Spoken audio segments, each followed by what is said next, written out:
Has your financial advisor ever once had a conversation with you about what is your exit strategy? Hi, I'm Tom Love, and I'm the founder of the Breakaway League, and over my 50-year career, I've made it a mission of mine to help my clients understand how not only wealth works, but starting with the end in mind and minimize income taxes so that on the day you retire, you don't begin to realize you're going to be paid up to seventh in line getting back your own money. Are you interested in building a retirement that you can afford, or a retirement that you dream of? And when do you want to know where the options lie? On the day you retire?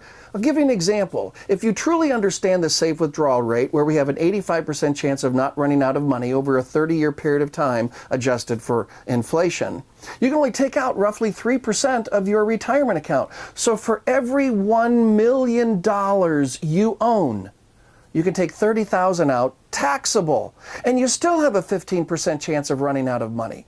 I think it's imperative that all of us understand not only the financial implications of the decisions we've already made, but we look at options that are available to us so that we could take advantage of using the tax code for the first time in our lives, benefiting us.